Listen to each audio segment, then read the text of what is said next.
Did you know that in the early 19th century, the average life expectancy of a Rocky Mountain fur trapper was just 7 years? These men faced daily perils from hostile Native Americans, dangerous wildlife, treacherous terrain, and harsh weather conditions. Yet despite these odds, some mountain men not only survived but thrived in this unforgiving environment, leaving behind tales of incredible endurance and survival. In this video, we'll explore the stories of 15 such legendary figures who defied death and carved their names into the annals of American frontier history. The campfire is ready, so stay with me tonight. The story is about to start. My name is Sam, and this is Wild America.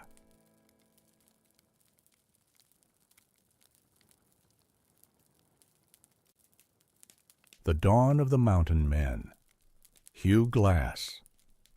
As we ventured deeper into the untamed wilderness of the American West in 1823, the landscape before us held secrets yet unknown to European settlers. The air was thick with the scent of pine and wild sage, and the distant cry of a lone wolf echoed through the valleys.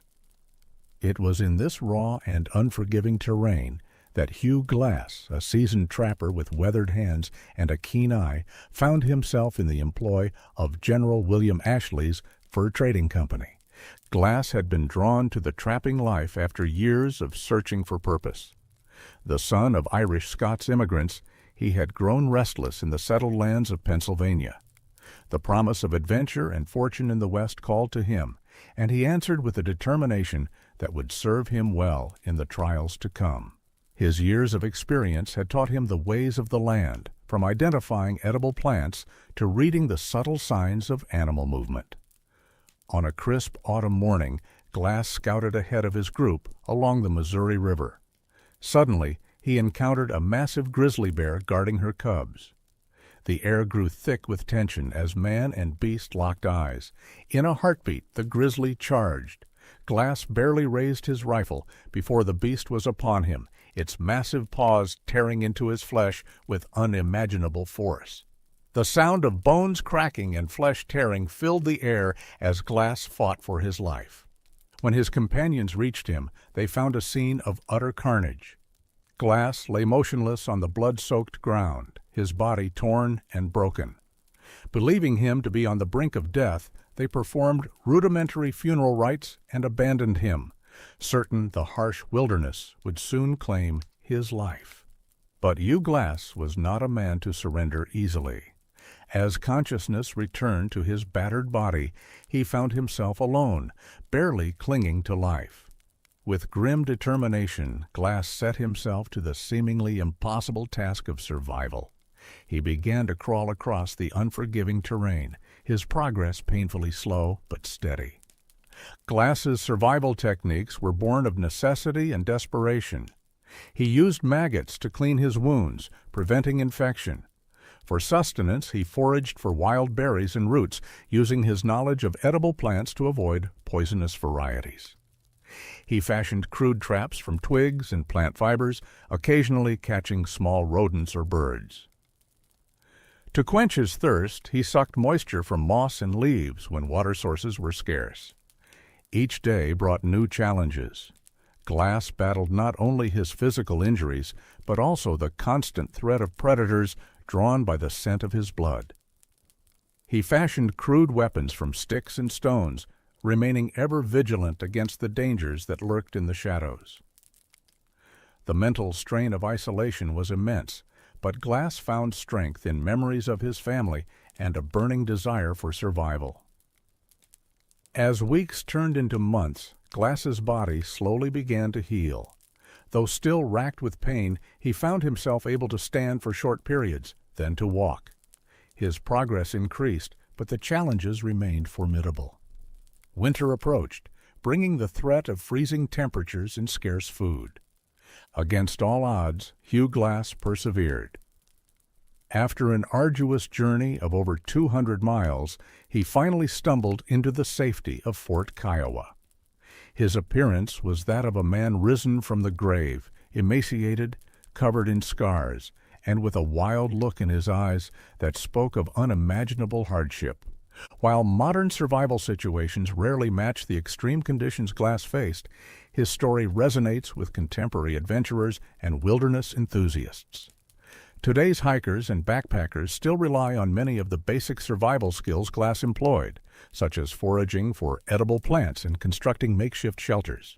However, they benefit from advanced gear, emergency beacons, and a more comprehensive understanding of wilderness first aid. The tale of Hugh Glass's survival spread across the frontier, becoming the stuff of legend.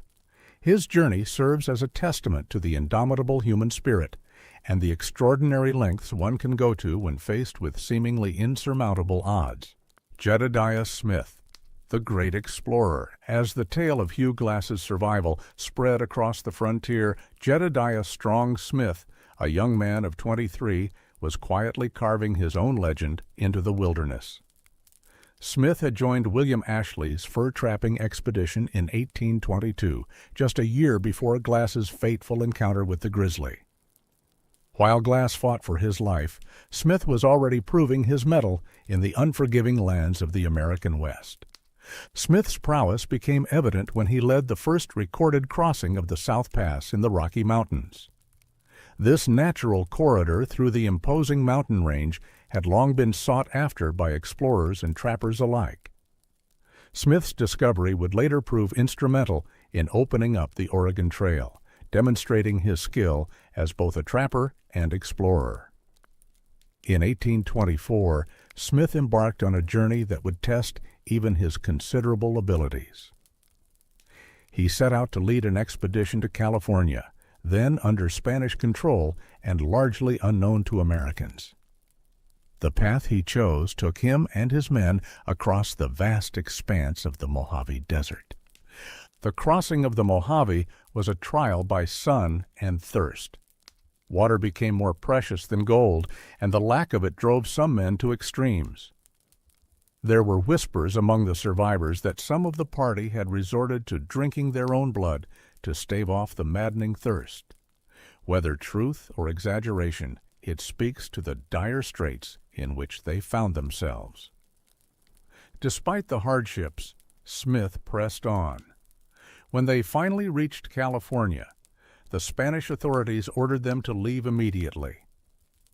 Instead of retreating, Smith led his party northward into lands no American had yet traversed by land, from California.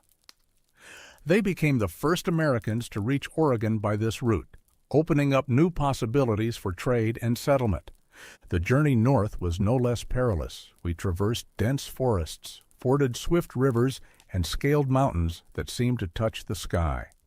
The land was rich in game and danger alike. Hostile tribes, treacherous terrain, and unpredictable weather all conspired against us. Yet Smith's leadership never faltered. He had a keen eye for reading the land and an uncanny ability to negotiate with the native peoples we encountered. Smith's cartography skills proved invaluable during this leg of the journey. He meticulously mapped our route, noting landmarks, water sources, and potential hazards. His journals were filled with detailed observations of the flora and fauna, the lay of the land, and the customs of the tribes we encountered. These maps and journals would prove invaluable to future generations of trappers and settlers. The rigors of the journey took their toll on all of us, but Smith seemed to thrive on the challenges. He had an almost preternatural ability to read the signs of the wilderness, to find water where others saw only barren rock, to sense danger before it revealed itself. It was as if the land itself spoke to him in a language that only he could understand. I recall one particularly harrowing incident when we found ourselves caught between a raging forest fire and a swollen river. The smoke was so thick we could scarcely see our hands before our faces, and the roar of the flames drowned out all other sounds. Smith calmly led us to a sandbar in the middle of the river. We huddled there, half submerged in the frigid water as the fire raged around us. It was a long, terrifying night, but thanks to Smith's quick thinking, we all survived. As we made our way back to more familiar territory, word of our exploits began to spread. We had crossed deserts, scaled mountains, and charted lands that had been blank spaces on the map. Through it all, Jedediah Smith had led us with a steady hand and an unwavering determination. Smith's explorations set the stage for the next generation of mountain men. His detailed maps and journals would guide countless trappers and settlers in the years to come, opening up new territories and trade routes. The paths he blazed through the wilderness would become well-trodden trails, arteries of commerce and migration that would shape the future of the American West.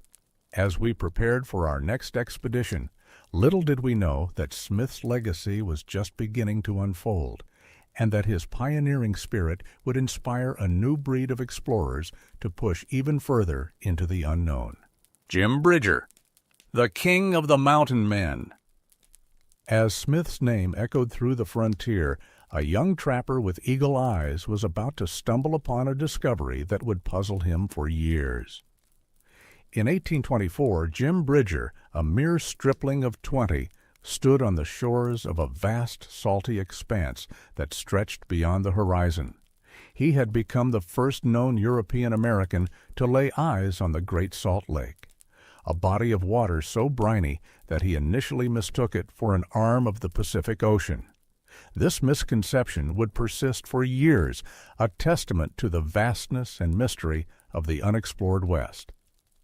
Bridger's discovery would later prove crucial for mapping the region and understanding its unique geography. Bridger's journey to this moment had begun just 2 years earlier when he joined Ashley's 100, a group of trappers and explorers led by William Henry Ashley. The young man quickly distinguished himself with his exceptional eyesight and marksmanship, skills that would serve him well in the unforgiving wilderness. But it was his innate ability to learn and adapt that truly set him apart. As we traversed the rugged terrain, Bridger's aptitude for Native American languages and customs became increasingly apparent. He absorbed the knowledge of the tribes we encountered, learning their ways of survival and communication. This cultural fluency made him an invaluable asset in the fur trade, able to negotiate and trade with a variety of tribes across the vast expanse of the West. The harsh realities of life in the wilderness demanded extraordinary measures for survival. One tale that circulated among our company spoke of Bridger consuming the raw liver of a buffalo to sustain himself during a particularly grueling expedition. While such acts may seem barbaric to those in civilized society, they were often necessary in a land where hunger and exposure were constant threats. As the years passed, Bridger's reputation grew. His knowledge of the Rocky Mountains became so extensive and precise that he earned the moniker the Old Man of the Mountains, despite his relative youth. He could read the landscape like a book, finding water in seemingly barren areas and predicting weather patterns with uncanny accuracy. In 1802, Bridger made a decision that would cement his place in the annals of Western expansion. He established Fort Bridger, a trading post that would become a crucial stopover on the Oregon Trail. The fort served as a resupply point for weary travelers, a place where wagons could be repaired, and vital information about the journey ahead could be obtained. Bridger's fort became a beacon of civilization in the wilderness, a testament to the changing nature of the frontier. As the West began to open up to settlers, Bridger's expertise was sought after by various expeditions. In 1849, he guided the Stansbury expedition in its survey of the Great Salt Lake, providing invaluable insights into the region's geography and resources. His knowledge proved crucial in mapping this vast inland sea, finally putting to rest the notion that it might be connected to the Pacific. Bridger's legacy as a mountain man, explorer, and guide influenced the development of the American West for decades. His intimate knowledge of the land, combined with his ability to bridge the gap between Native American and European American cultures, made him a unique figure in the history of westward expansion. As we continued our journey through the West, we often found ourselves retracing Bridger's steps. The trails he had blazed, the waterways he had mapped, and the mountain passes he had discovered became the highways of westward expansion. His impact on the region was indelible, shaping not only the physical routes taken by settlers, but also their understanding of the land and its original inhabitants. The wilderness that Bridger had known was changing rapidly.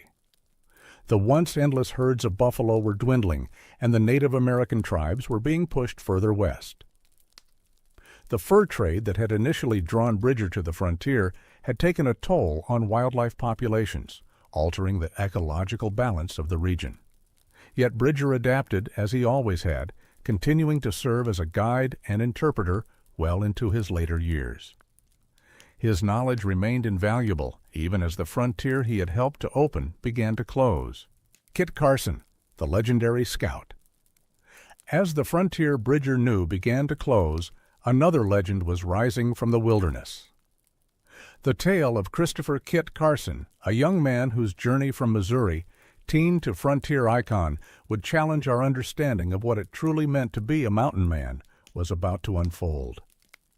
In the year 1826, as the autumn leaves began to fall, 16-year-old Carson left behind the familiar comforts of his Missouri home, his heart set on the untamed West. The journey west tested Carson's resolve, but his determination belied his years. He found his first taste of frontier life as an apprentice to a saddle maker, honing skills that would serve him well in the wilderness. The call of the wild proved irresistible, and in 1829 Carson joined a fur-trapping expedition that forever altered his path. The harsh realities of mountain life quickly became apparent. Biting cold, scorching heat, and constant threats from wildlife and hostile tribes were his daily companions. Carson thrived where others faltered, absorbing knowledge crucial for survival. His keen eyes spotted game from great distances, and his hands became as skilled with a rifle as with a saddle maker's tools. Carson's ability to navigate the complex web of relationships between Native American tribes and white settlers set him apart. He learned multiple indigenous languages, gaining a deep understanding of tribal customs and politics. This knowledge proved invaluable as he negotiated conflicts and brokered peace in later years. In 1842, a fateful meeting with John C. Fremont, an ambitious Army officer and explorer, cemented Carson's place in history. Fremont recognized Carson's exceptional abilities and enlisted him as a guide for his expeditions. Their partnership spanned several years and covered thousands of miles of unexplored territory. Their first major expedition together took them through the Rocky Mountains and into California. The journey was fraught with danger at every turn. In one particularly harrowing incident, the party found themselves trapped between a raging forest fire and a swollen river. Carson calmly assessed the situation and led the group to safety, navigating a treacherous path that threaded the needle between the two deadly hazards. During another expedition, Carson's survival skills were put to the ultimate test. Stranded 800 miles from the nearest settlement after his horse was stolen, he set out on foot. For weeks, Carson traversed unforgiving terrain, surviving on roots and berries. He navigated by the stars at night and the sun by day, avoiding detection by hostile tribes. Despite blistered feet and weakened body, Carson's indomitable spirit refused to yield. When he finally reached a friendly trading post, he was a shadow of his former self, but alive and unbroken. Carson's exploits became the stuff of legend, often embellished by dime novelists hungry for tales of frontier heroism. In one particularly outlandish tale, Carson was described single-handedly fighting off an entire war party of Native Americans, armed with nothing but a bowie knife and his wits. While these stories portrayed him as a larger-than-life figure, the real Carson was far more complex. His true legacy lay not in exaggerated tales, but in the very real impact he had on westward expansion. Carson's intimate knowledge of the land, gained through years of hard-won experience, proved invaluable to the waves of settlers who followed. The trails he blazed, the water sources he identified, and the relationships he forged with indigenous peoples all played crucial roles in shaping the American West. However, Carson's legacy is not without controversy.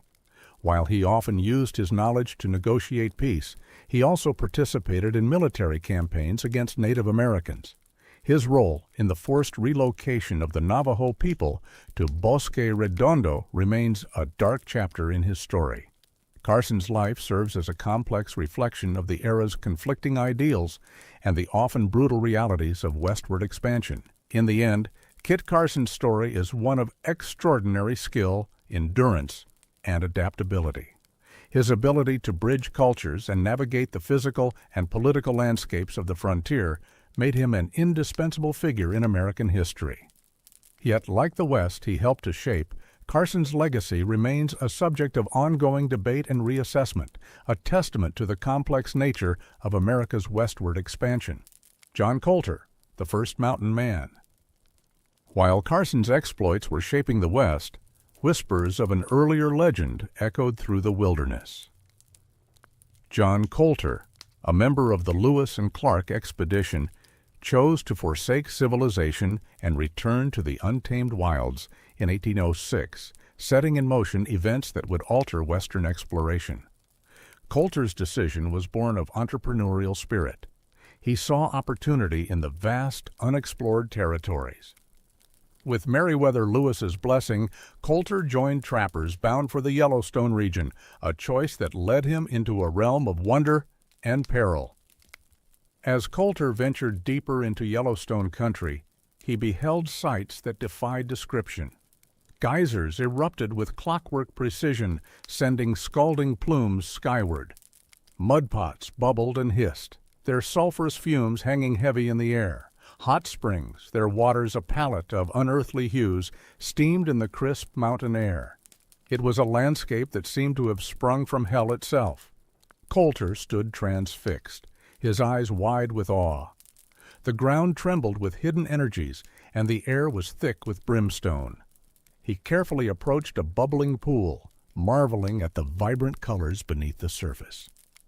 In that moment, Colter knew he had stumbled upon a place unlike any other on earth. Upon his return to civilization, Colter's tales were met with derision.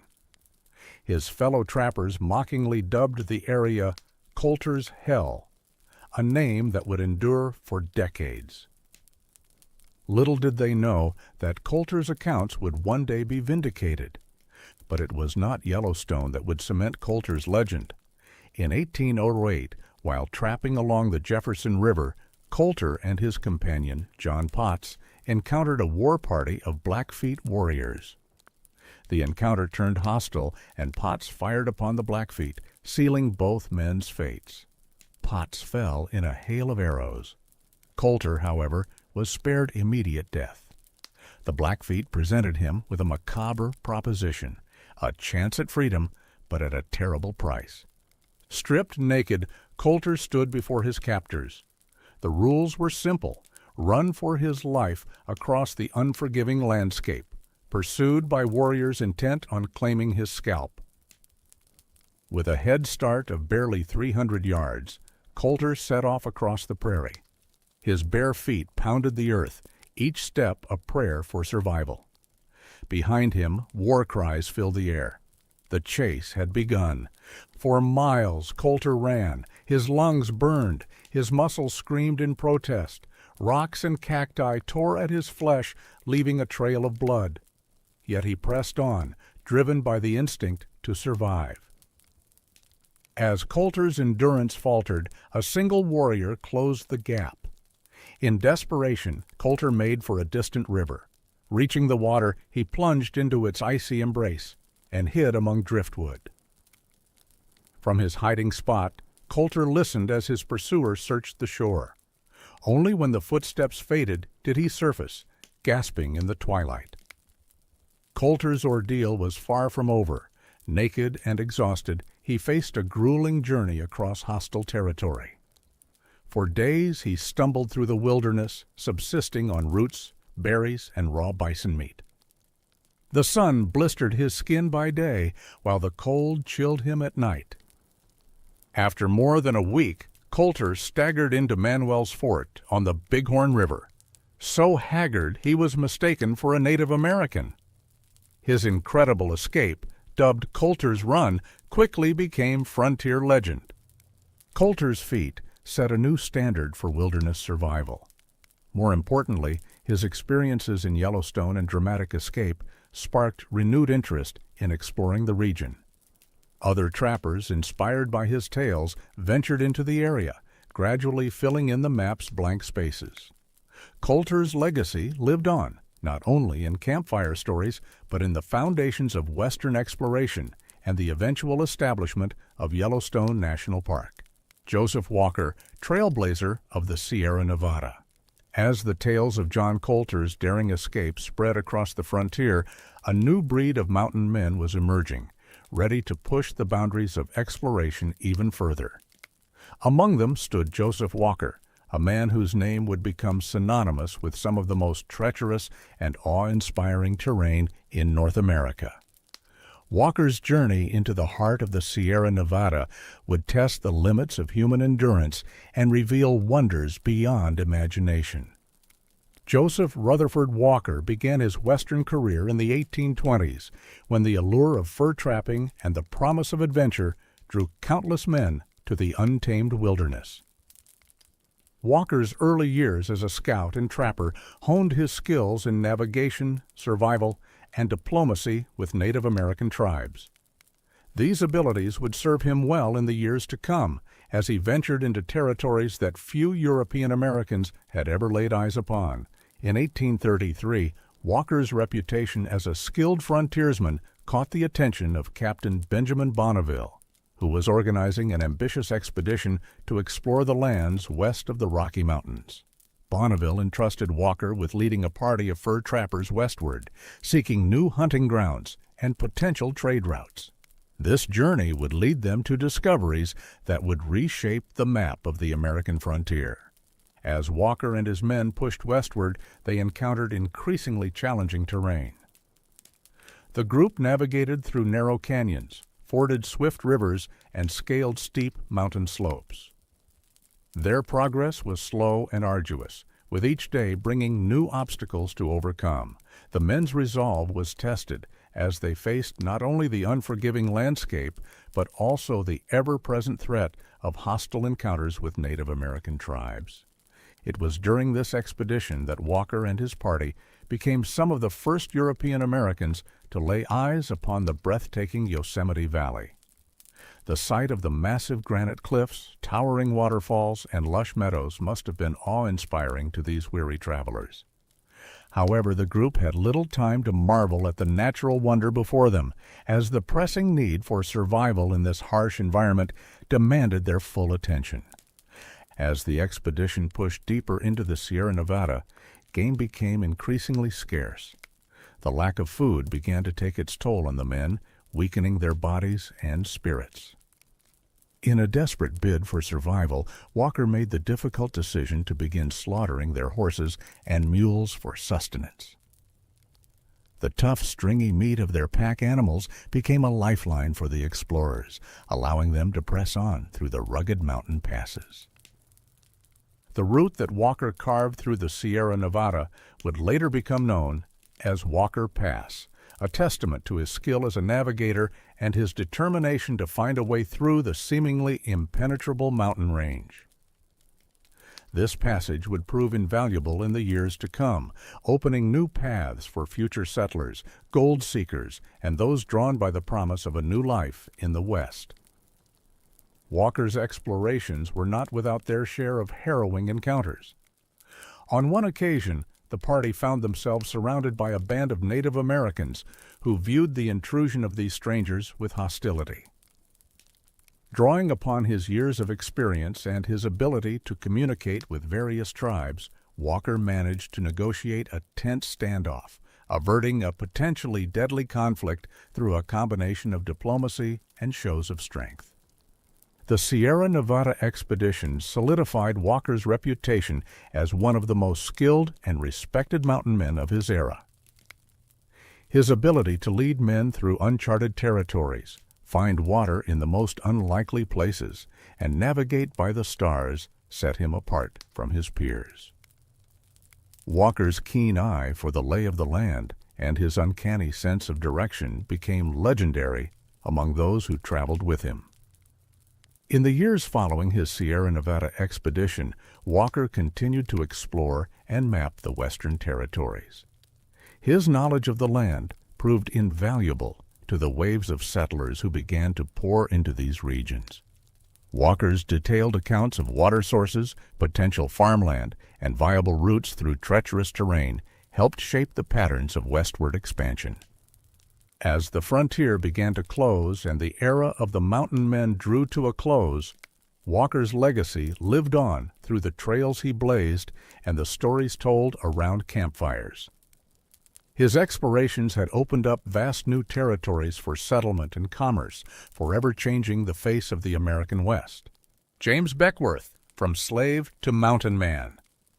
James Beckwourth's journey from slavery to becoming one of the most respected explorers of the American West challenges our understanding of the frontier experience. Born into bondage in Virginia around 1798, Beckwourth's early life was marked by the brutal realities of slavery. His mixed-race heritage, often a source of discrimination in settled areas, would later prove an unexpected asset in the mountains.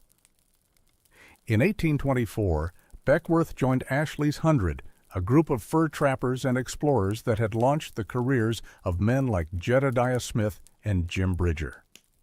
Despite the prejudices of the time, he quickly proved his worth as a trapper and explorer. His keen instincts and adaptability allowed him to thrive in an environment where survival often hung by a thread. Beckwourth possessed a unique ability to move between white and Native American societies, serving as a bridge between two worlds often in conflict. This skill proved invaluable in his years of exploration and trading. It was among the Crow people that Beckwourth truly found his place, immersing himself in their culture and way of life. His bravery in battle and leadership skills did not go unnoticed. Beckwourth rose through the ranks to become a war chief, an extraordinary feat that speaks volumes about his character and ability to earn respect in a vastly different culture. He led successful raids against rival tribes, negotiated trade agreements, and played a crucial role in maintaining peace between the Crow and white settlers. Life in the wilderness honed Beckwourth's survival skills to a razor's edge. He learned to read the land like a book, understanding the subtle signs that could mean the difference between life and death. He could locate water in seemingly barren landscapes, track game across vast distances, and navigate treacherous mountain passes with an almost supernatural sense of direction. One particularly harrowing incident stands out as a testament to Beckwourth's resilience. During a buffalo hunt, he was gored by a bull's horn, the sharp point piercing deep into his body. Beckwourth's will to live was indomitable. He managed to extricate himself from the beast and, with the wound barely staunched, began a grueling journey to find help. For days, Beckwourth walked through the wilderness, his life ebbing with each painful step. He foraged what food he could find, chewing on bitter roots and whatever edible plants he recognized. At night, he huddled in whatever shelter he could fashion, fighting off the bone-deep chill that threatened to claim him. Finally, after what must have seemed an eternity, Beckwourth stumbled into a trading post. Thanks to their care and his own iron constitution, he survived. In 1850, Beckwourth made a discovery that would cement his place in the annals of Western exploration. While traversing the Sierra Nevada, he found a low-elevation pass that would prove crucial for settlers and gold seekers alike. This route, later named Beckwourth Pass in his honor, offered a safer and more accessible path through the formidable mountain range. The importance of this discovery cannot be overstated. As the California gold rush reached its fever pitch, thousands of hopeful prospectors and settlers were pouring west. The treacherous mountain crossings had claimed countless lives, but Beckworth's Pass offered a lifeline. It became a vital artery in the growing network of trails crisscrossing the West, facilitating the movement of people and goods that would shape the region's future. Beckworth's life story, filled with adventure and survival against all odds, challenged the racial stereotypes of the era. In a time when many believed that people of African descent were inferior, his exploits stood as a powerful rebuttal. He was a skilled trapper, a respected war chief, an accomplished explorer, and a key figure in the westward expansion of the United States. His narrative forces us to reconsider our understanding of the American frontier. The popular image of the mountain man as a rugged, white individualist is incomplete. Beckworth's story reveals a more complex truth. The West was a place where people of diverse backgrounds could sometimes transcend the limitations imposed by society and forge their own destinies. Yet it would be a mistake to view Beckworth's story through rose-tinted glasses. His success came at a time of great upheaval and tragedy for Native American tribes. The very expansion he facilitated would ultimately lead to the displacement and decimation of many indigenous peoples. Beckworth's life, then, encapsulates the contradictions and complexities of American westward expansion, challenging us to confront the multifaceted nature of race relations in the Old West. Liver-eating Johnson, the man, the myth, the legend. As the sun set on James Beckworth, E's tale, another figure emerged from the shadows of the Rockies, his story so entangled with myth and horror that it challenged our very notion of frontier justice.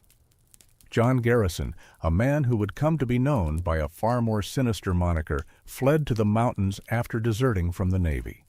The wilderness, unforgiving as it was, became his sanctuary and proving ground. Garrison quickly adapted to the harsh life of a trapper and hunter in the Rocky Mountains. He learned to read the signs of the forest, track game through impossible terrain, and endure the biting cold of mountain winters. His life took a tragic turn when his pregnant wife, a member of the Flathead tribe, was allegedly killed by Crow warriors. This event, shrouded in mystery, forever altered his path and transformed him into John Liver-Eating Johnson. Consumed by grief and vengeance, Johnson embarked on a decades-long vendetta against the Crow. It was during this dark period that he earned his gruesome nickname, allegedly consuming the livers of his fallen enemies. While the truth behind these tales remains elusive, Johnson's reputation grew to mythic proportions. Johnson's survival skills were unparalleled. He constructed shelters from pine boughs and animal hides capable of withstanding the harshest mountain storms. His tracking abilities were legendary. He could follow a deer for days, reading signs invisible to all but the most experienced woodsman. Johnson's knowledge of edible plants allowed him to sustain himself when game was scarce, and his ability to navigate by the stars ensured he never lost his way in the vast wilderness. One tale speaks of Johnson's escape from Blackfoot captivity in the dead of winter.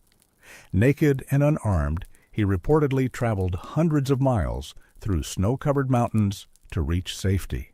The journey would have tested the limits of human endurance, requiring not only physical strength, but an intimate knowledge of the land and its resources. As the years passed and the frontier began to change, so too did the man behind the legend.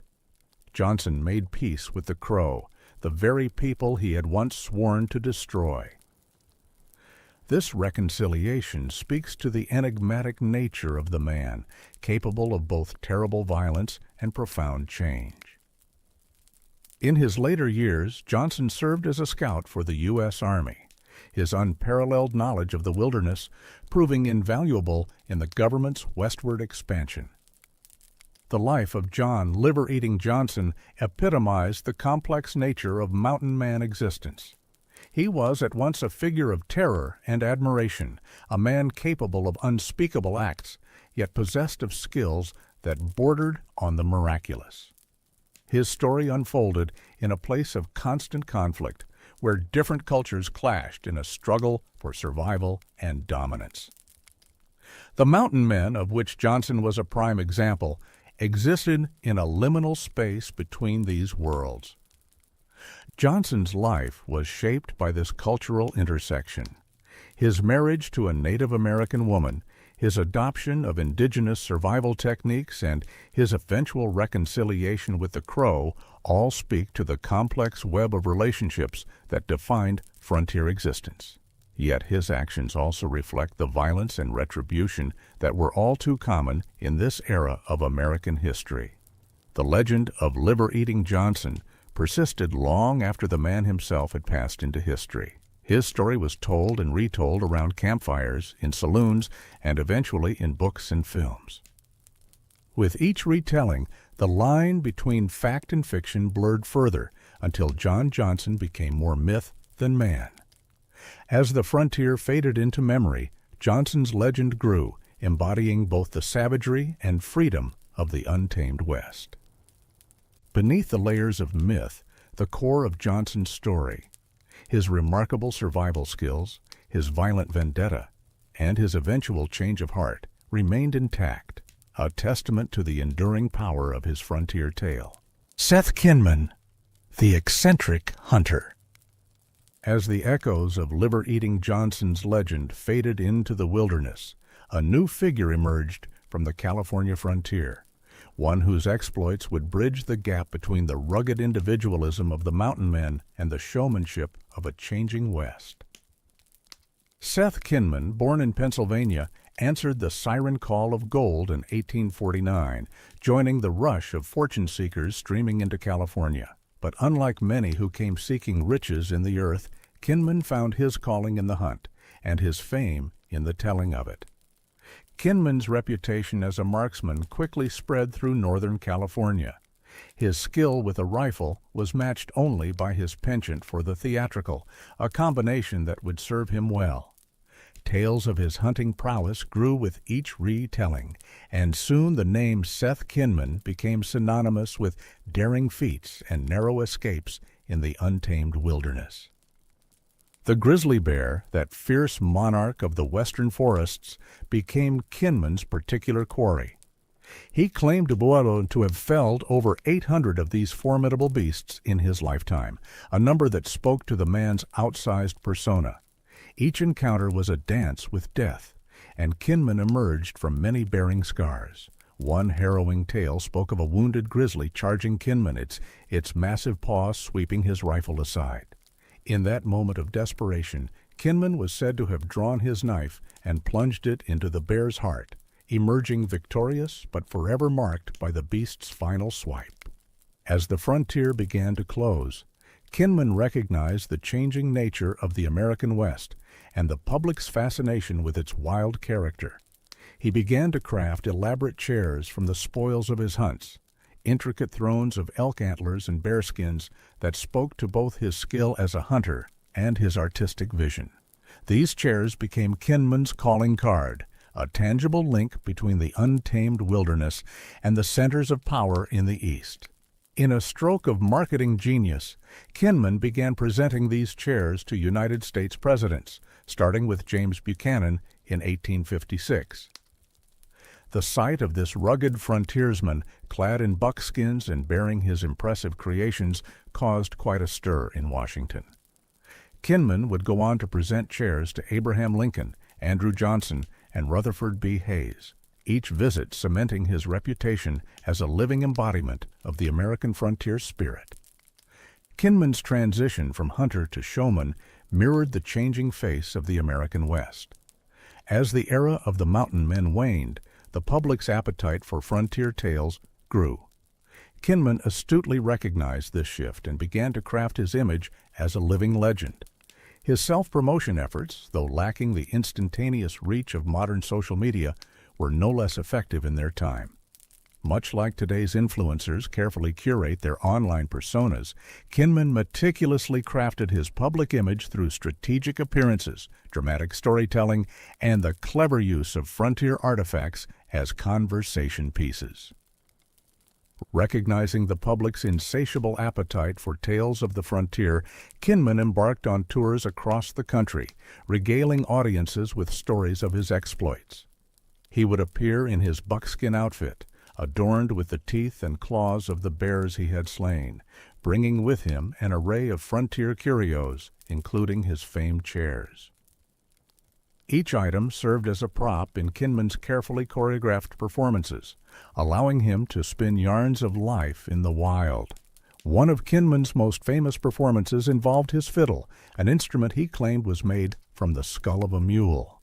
He would play tunes on this macabre instrument, its eerie tones lending an air of otherworldliness to his tales of survival and adventure.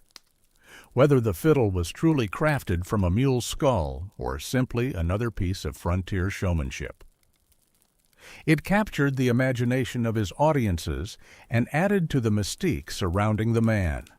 As the frontier began to close and the era of the mountain men faded into memory, Kinman found himself straddling two worlds.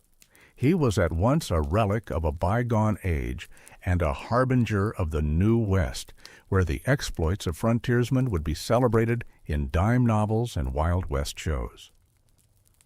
Kinman's life served as a bridge between these two eras, his experiences in the wilderness providing the raw material for the myths and legends that would come to define the American West in the popular imagination. William Sublette, the businessman of the mountains. While the tales of Seth Kinman's eccentricities echoed through the saloons and newspapers of the West, another figure was quietly reshaping the very foundations of frontier commerce. William Sublette, a man whose name would become synonymous with the fur trade, was carving out an empire in the heart of the Rocky Mountains. His story is one of survival, not just against the harsh elements and dangerous wildlife, but in the cutthroat world of frontier economics.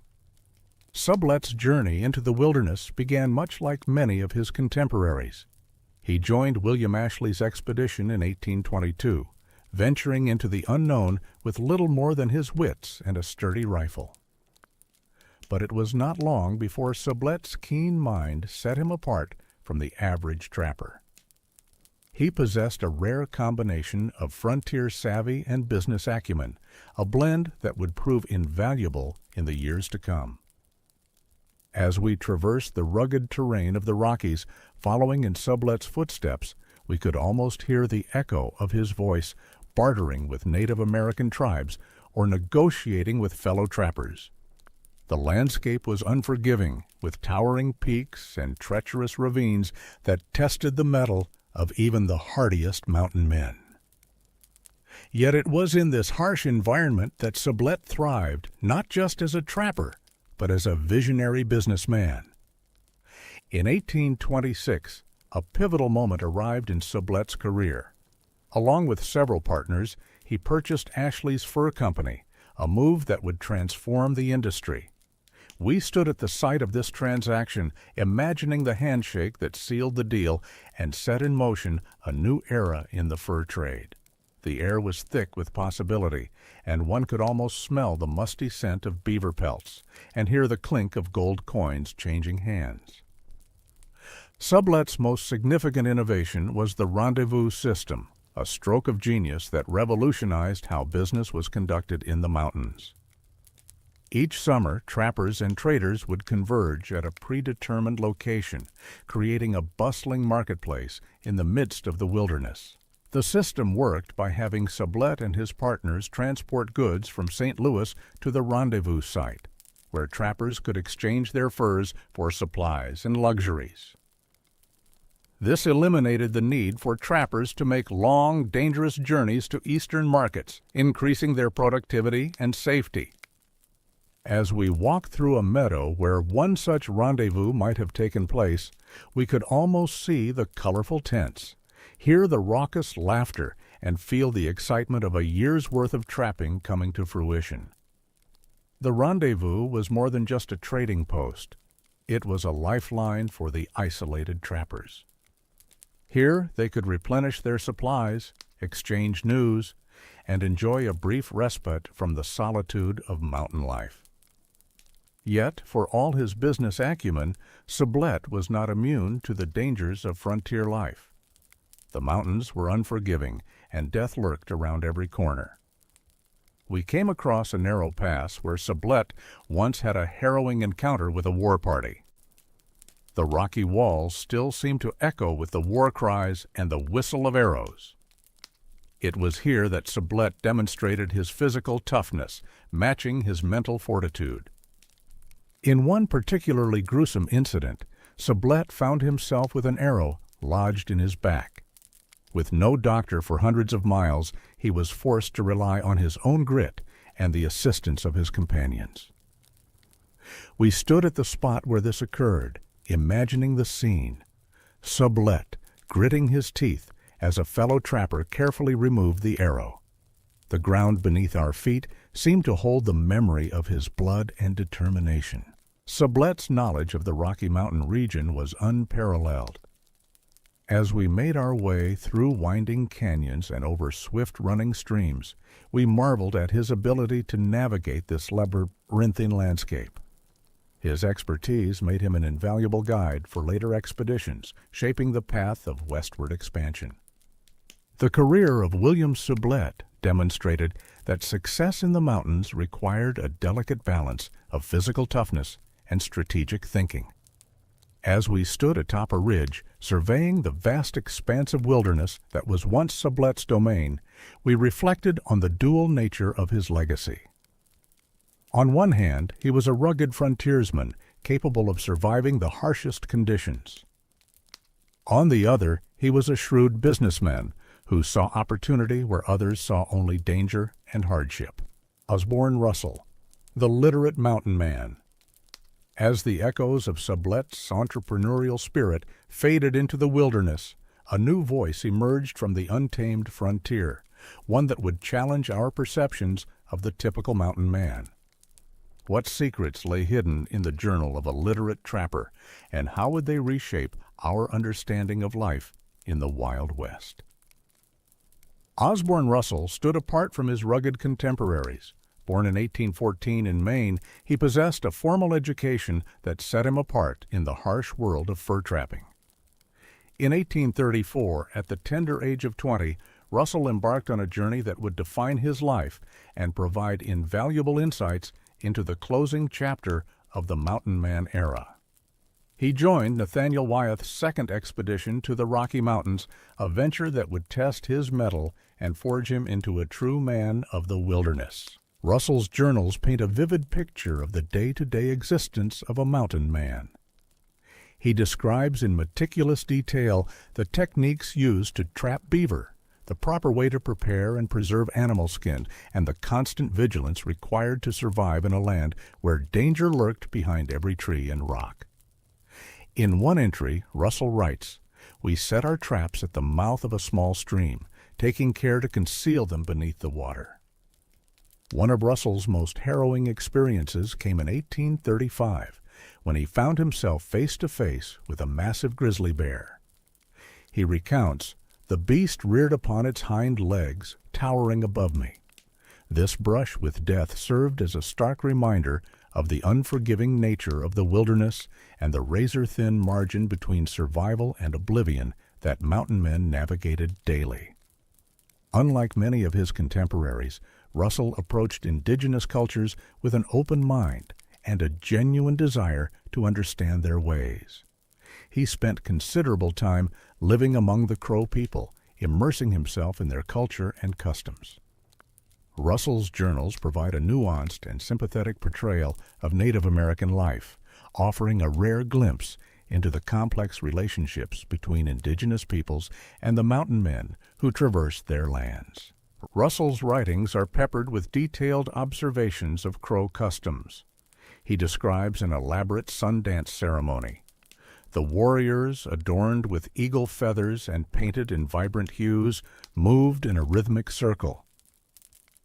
He also notes the intricate social structures within the tribe, writing, "The Crow maintain a complex system of kinship, with each individual's place in society determined by a web of familial relationships."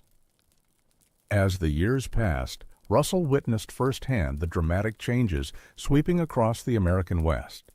The once pristine wilderness began to show signs of encroachment as more settlers pushed westward. Russell's later journal entries reflect a sense of melancholy as he observes the transformation of the land he had come to love. He describes the gradual disappearance of the vast buffalo herds that had once thundered across the plains, noting with concern the impact on both Native American tribes and the delicate ecosystem of the West. Russell's unique perspective as both participant and observer allowed him to capture the essence of this pivotal moment in American history.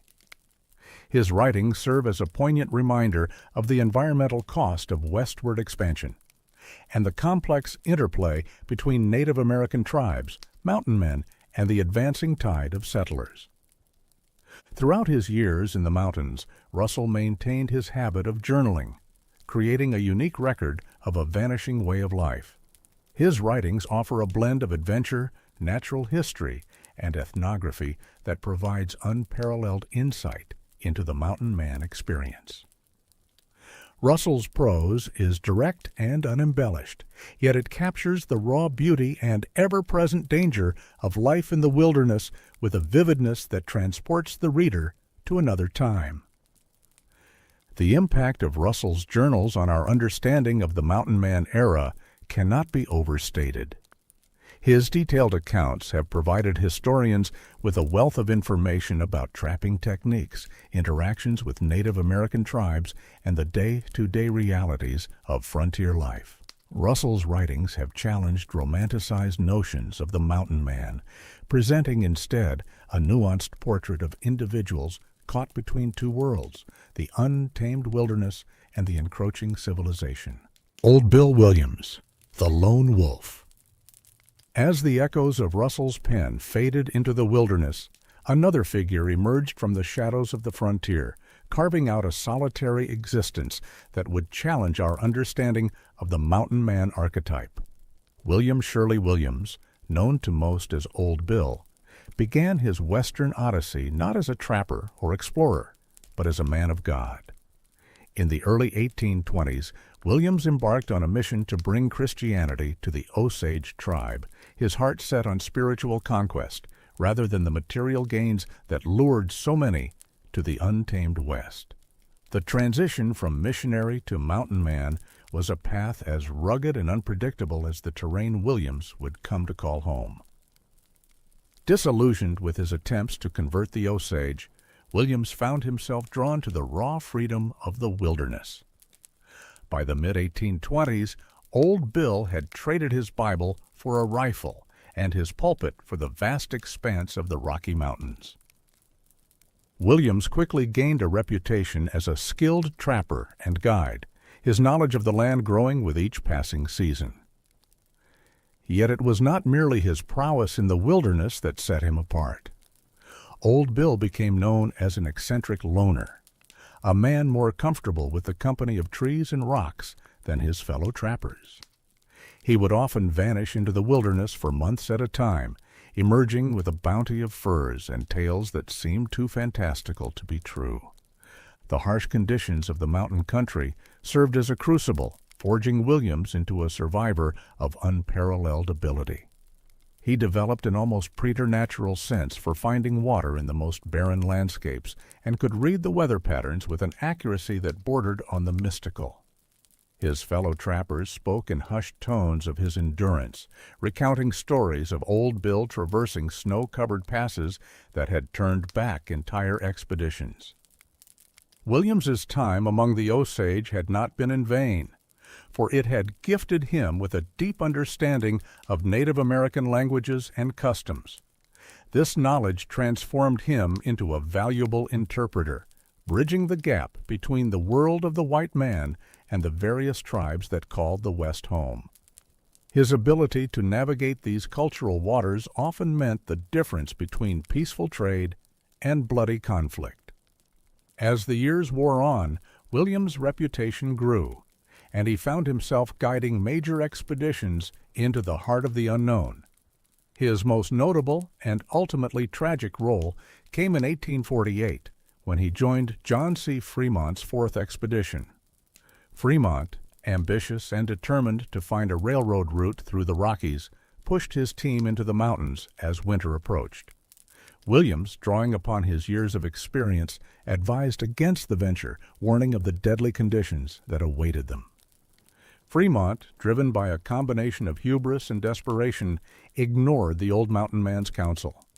The expedition pressed on, only to be met with disaster.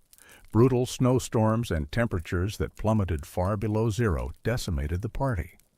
Men and mules alike succumbed to the merciless cold, their frozen bodies left behind as grim markers of human folly.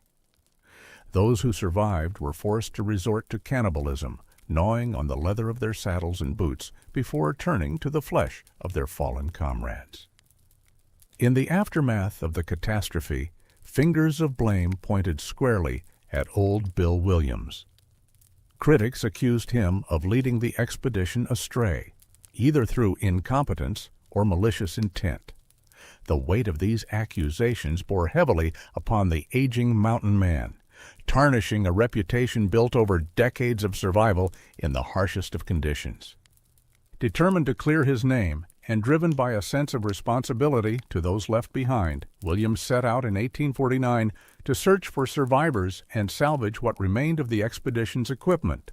It was to be his final journey into the wilderness that had defined his life. In the snow-covered mountains of southern Colorado, Williams and his companion encountered a band of Ute warriors. The exact details of the encounter are lost to time, but the outcome was clear. Old Bill Williams, the eccentric loner who had survived countless perils, met his end at the hands of those he had spent a lifetime trying to understand. The life and death of William Shirley Williams embodied the spirit of independence and resilience that defined the mountain men. He was a man who had turned his back on civilization, finding solace and purpose in the untamed wilderness. Yet his story also serves as a stark reminder of the precarious existence these men led, where a single misstep or moment of misfortune could spell doom. Jim Baker, the last of the great mountain men. As the sun set on the era of the mountain men, a new figure emerged from the shadows of the Rockies, embodying the spirit of a dying breed. Jim Baker, born in Illinois in 1818, would become one of the last great mountain men, bridging the gap between the untamed wilderness and the encroaching civilization. In 1838, a young Jim Baker, barely 20 years old, set his sights westward. The allure of the mountains called to him, as it had to so many before. Baker possessed a raw talent for survival that would serve him well in the unforgiving landscape of the American frontier. Upon reaching the West, Baker sought out the legendary Jim Bridger, a man whose name was spoken with reverence around campfires from the Missouri to the Pacific.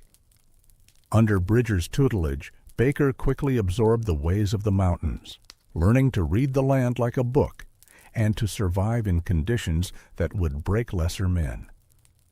The mountains were Baker's crucible, forging him into a formidable trapper, scout, and fighter. His prowess in these arts soon became the stuff of legend. Tales spread of Baker's uncanny ability to track game across impossible terrain, to predict the weather by the smell of the wind, and to find water in the most barren of landscapes. But it was his survival skills that truly set him apart. When game was scarce and supplies ran low, Baker did not hesitate to embrace the harsh realities of mountain life. He would consume raw meat, tearing into it with a fervor that both impressed and terrified his companions. In times of extreme thirst, it was said that Baker would drink the blood of animals, a practice that earned him a reputation as a man who would do anything to survive. Baker's life in the mountains was not one of solitary contemplation, but of constant conflict and negotiation. The West of the mid-19th century was a powder keg of cultural clashes, and Baker found himself at the center of many skirmishes with Native American tribes. His skill with a rifle and his tactical acumen made him a feared adversary on the battlefield. Yet, despite the violence that often characterized these encounters, Baker was not a man of simple prejudices. He recognized the complexity of the situation, the competing claims to the land, and the richness of the cultures he encountered. This nuanced understanding of the Native American world was reflected in Baker's personal life. Over the years, he married several Native American women, learning their languages and customs. These unions represented Baker's ability to straddle two worlds, to find common ground in a land torn by conflict. His facility with multiple tribal languages made him an invaluable intermediary between Native Americans and the increasing number of white settlers pushing westward. As the fur trade began to wane, Baker adapted to the changing times with the same resourcefulness that had kept him alive in the wilderness. He reinvented himself as a guide, using his intimate knowledge of the West to lead wagon trains and military expeditions. His reputation as a skilled pathfinder grew, and soon he was sought after by both the U.S. Army and civilian parties seeking safe passage through the treacherous mountain passes. In the 1850s, Baker established a trading post in Wyoming, strategically located along the Overland Trail. This outpost became a crucial stopover for emigrants making the arduous journey west. Here, Baker offered not just supplies and a place to rest, but also invaluable advice on the challenges that lay ahead. His trading post became a nexus of information, a place where the wisdom of the mountains was passed on to a new generation of pioneers. Baker's long life spanned the entirety of the Mountain Man era and stretched well into the period of Western settlement. He witnessed the transformation of the West from a vast, untamed wilderness to a patchwork of territories and states. The buffalo herds that once blackened the plains dwindled to near extinction. The Native American tribes that had once roamed freely were gradually confined to reservations. Through it all, Baker remained a constant, adapting to each new reality while never forgetting the lessons of his early years in the mountains.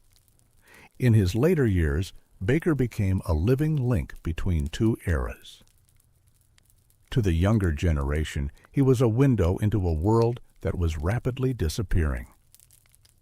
His stories of encounters with grizzly bears, of navigating unmapped rivers, and of winters spent in remote mountain valleys captivated audiences. But Baker was more than just a storyteller. He was a repository of practical knowledge about the West, information that proved invaluable as the region transitioned from frontier to settled land. The legacy of the Mountain Men, the tales of Jim Baker and his fellow mountain men, did not fade with the setting sun of the frontier era. Instead, they cast long shadows across American history, shaping the nation in ways few could have imagined. These rugged individuals, who had once seemed destined to be forgotten, became central figures in a national mythology that continues to captivate our imagination. The legacy of the Mountain Men is woven into the very fabric of the American West. The trails they blazed through uncharted wilderness became the arteries of westward expansion, guiding settlers, miners, and eventually the iron horses of the railroads. Their intimate knowledge of the land, its resources, and its native inhabitants proved invaluable as the nation pushed relentlessly towards the Pacific. The South Pass, first recorded by Jedediah Smith, exemplifies the mountain men's impact on Western expansion. This natural gateway through the Rocky Mountains became a crucial segment of the Oregon Trail, facilitating the movement of thousands of pioneers. Similarly, Jim Bridger's discoveries provided vital routes for future transportation networks. Mountain men served as cultural intermediaries between Native American tribes and encroaching white settlers. Jim Beckworth, who lived among the Crow people, and Jim Baker, who married into several Native American tribes, gained unique insights into indigenous cultures. Their knowledge, while often misused or misunderstood by those who came after, played a significant role in shaping early relations between the United States government and the native peoples of the West. The adaptability and resourcefulness demonstrated by the mountain men in harsh wilderness conditions became emblematic of the American frontier spirit. Their survival skills, from tracking game to reading weather patterns, were adopted by later settlers and explorers. Stories of men like Hugh Glass crawling across hundreds of miles after a bear attack, or John Colter outrunning Blackfeet warriors, became part of American folklore. The mountain men's era marked the beginning of significant environmental changes in the West. The fur trade led to the near extinction of the beaver in many areas, altering riparian habitats and water flow patterns across vast regions. Similarly, the knowledge that mountain men like Jim Bridger shared about the location of buffalo herds contributed to the devastating decline of these iconic animals. The disappearance of the buffalo had profound impacts on both the ecosystem of the Great Plains and the Native American tribes who depended on them. As we look back on the lives of these remarkable individuals, we see a testament to human resilience and the allure of the unknown wilderness. Men like William Sublette, who transformed the fur trade with his rendezvous system, demonstrated the entrepreneurial spirit that would come to characterize the American West. Others, like Kit Carson, whose reputation grew through dime novels and tall tales, show how the mountain men became larger-than-life figures in the American imagination. The mountain men's era was one of transition, bridging the gap between the untamed wilderness and the settled frontier. Men like Jim Baker, whose life spanned from the heyday of the fur trade to the period of Western settlement, witnessed firsthand the dramatic changes that reshaped the American West. They saw the decline of the fur trade, the dwindling of the buffalo herds, and the confinement of Native American tribes to reservations. Their legacy extends beyond geography into the realms of science and ethnography. The observations and experiences recorded by men like Osborne Russell provide invaluable insights into the natural history of the West and the cultures of its indigenous peoples. These accounts, blending adventure with keen observation, offer a unique window into a world that was rapidly disappearing and continue to inform our understanding of the American West's complex history. Conclusion. We stood at the edge of an era, gazing upon the trails of 10 remarkable mountain men. Their stories, etched in the American West, spoke of vast, perilous frontiers. Men like Glass, Bridger, and Carson carved legends into the landscape, often at great personal cost. They faced grizzlies, unmapped territories, and forged alliances with native peoples. Their legacy opened new passages while irreversibly changing the land and its inhabitants. We may wonder, where lie our untamed frontiers today? What challenges await modern explorers? Perhaps their spirit lives on in those who probe ocean depths or venture into space. Explore the history of your own region. What forgotten trails await rediscovery in your backyard?